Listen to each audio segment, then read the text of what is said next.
Minister Cormann's office. Good afternoon. Yes, good afternoon. I hear that the Senate will be opening up debate on the discussion of the National Broadband Network, and I just want to have a bit of my say here as a resident of Western Australia. Yeah, sure. Yeah. Well, I'm for the NBN.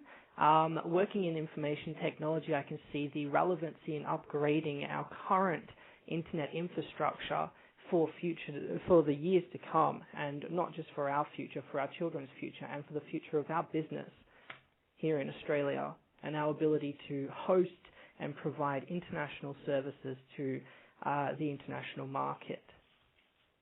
Yeah, sure. I mean, we obviously have also supported our version of the National Broadband Network. Yep, your version. I have read up on it. Sorry to cut you off. I have read up on it. Fibre to the node is actually still going to require a huge amount of copper infrastructure replacement and maintenance. Yeah. Sorry. Yeah. Which is actually in turn going to cost us a lot more than simply doing fibre optics. Did you know that fibre optics requires far less maintenance? No, but their option is fibre to the premise, not fibre to the node. Our option is fibre to the node. That's exactly what I said. Fibre to the node is not as viable as fibre to the premise.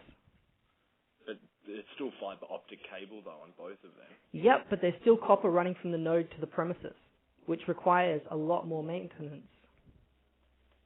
Well, I mean, our plan has obviously been looked through by key stakeholders, and they've looked into our plan, and obviously we'll deliver faster broadband.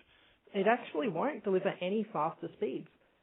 Well, in fact, the drop in latency between one computer, say, connected here in Armidale, Western Australia, to another computer in, say, Mulgrave in Melbourne, right?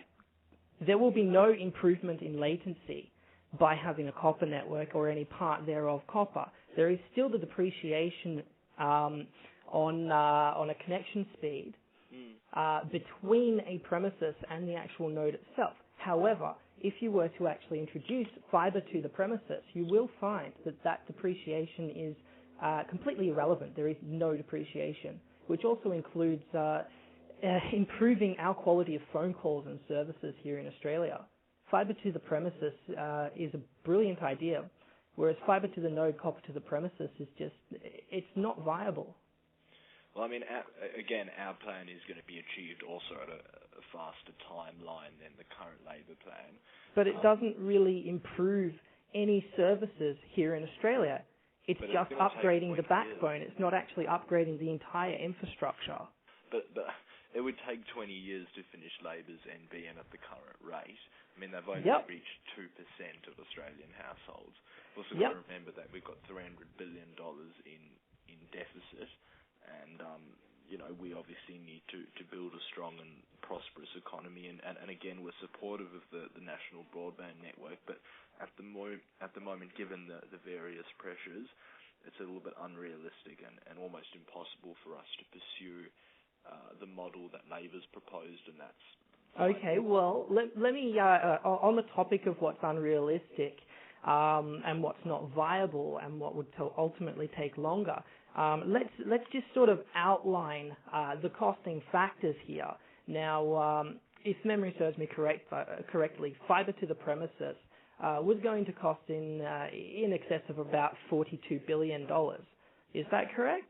I don't have the figures on the top of my head. Okay, and fibre to the node is going to cost somewhere in the vicinity of roughly about $28 billion, or in the vicinity thereof between the $20 to $30 billion mark. Now, what's not viable is spending $28 to $30 billion of Australian taxpayer money on upgrading the back-end infrastructure, whereas you could ultimately spend a little more to upgrade all of the infrastructure Australia-wide. Which is what their plan's costing $100 billion, not the $44 billion that they've said it will cost.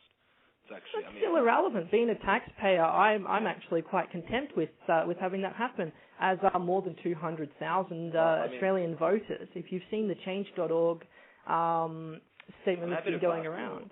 I mean, I'm happy to pass your view on to the Minister, but he's quite positive and quite supportive of the current coalition plan on the NBN network. Yeah. What experience does he have in information technology? In information technology? Yeah. I mean, the Minister's the Finance Minister.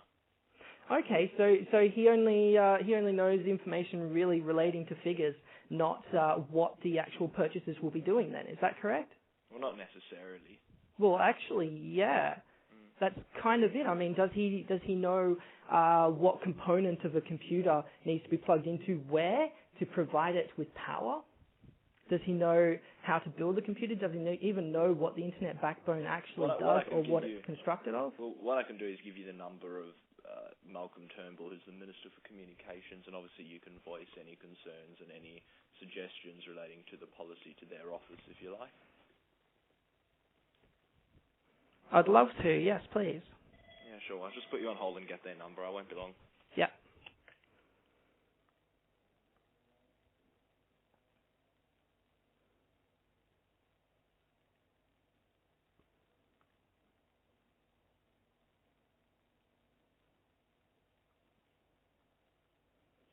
You there? Yeah.